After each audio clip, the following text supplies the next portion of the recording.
आप देख रहे हैं अल्फा डिफेंस हिंदी में आपका स्वागत है।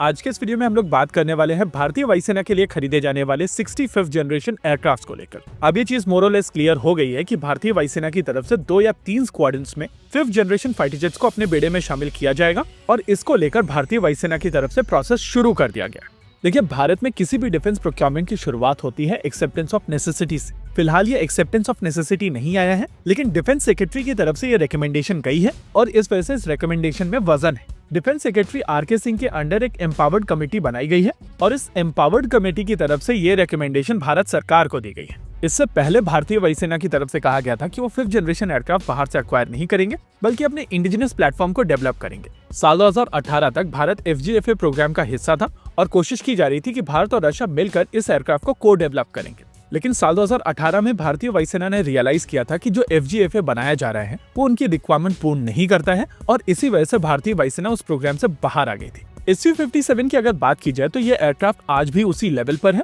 और अभी तक इस एयरक्राफ्ट के ऊपर इसका फाइनल स्टेज इंजन AL-51 नहीं आया है।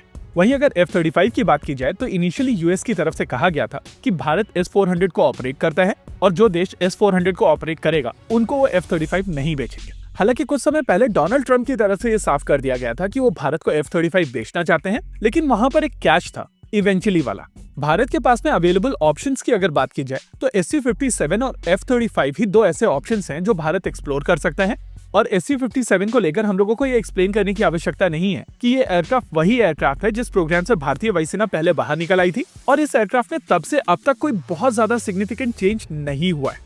वहीं पर अगर F-35 की बात की जाए तो इसी फैमिली का एक एयरक्राफ्ट अभी 38 डेज की हॉलीडे भारत में स्पेंड करके गया है और उसके वीडियोस हम लोगों ने सभी ने देखे।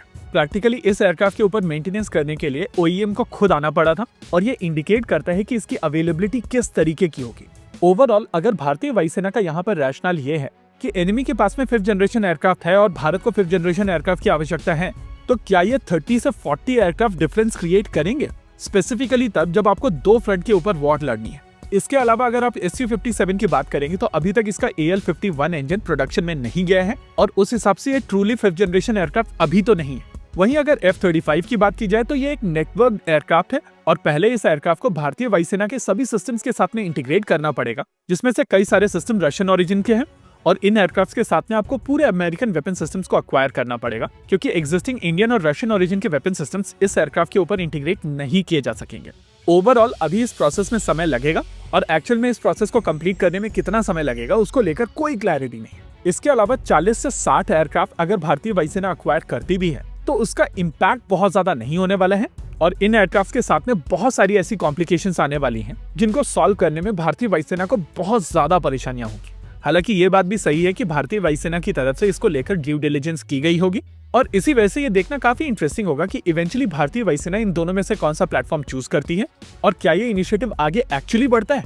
अच्छा, इस इनिशिएटिव को आप MRFA के साथ में मत जोड़ के देखिएगा, वो एक अलग इनिशिएटिव है और वहां पर 114 4.5 जनरेशन एयरक्राफ्ट एक्वायर किए जाएंगे। इंटरेस्टिंग चीज ये है कि दोनों ही देश यूएस और रशिया अपने 5th जनरेशन एयरक्राफ्ट को अपने 4.5 जनरेशन एयरक्राफ्ट के साथ में लिंक करेंगे और कोशिश करेंगे कि एक बंडल डील की जाए। ऐसे में यूएस की तरफ से F-21 और F-35 ऑफर किया जाएगा, वहीं पर रशिया की तरफ से Su-35 और Su-57 ऑफर किया जाएगा। सबसे इंटरेस्टिंग चीज ये है कि यहाँ पर जब फंड्स जाएंगे तो नेचुरली आपके इंडिजिनस प्रोग्राम स्लो हो जाएंगे, जो रियल सेंस में आपको आत्मनिर्भर बनाने वाले थे और जब तक आप अपने इंडिजिनस प्रोग्राम में फंड्स नहीं डालेंगे तो आपको वहां से रिजल्ट्स नहीं मिलेंगे। इसी के साथ आज के इस वीडियो में रखते हैं केवल इतना ही। वीडियो को अंत तक देखने के लिए धन्यवाद। देखते रहिए अल्फा डिफेंस। जय हिंद।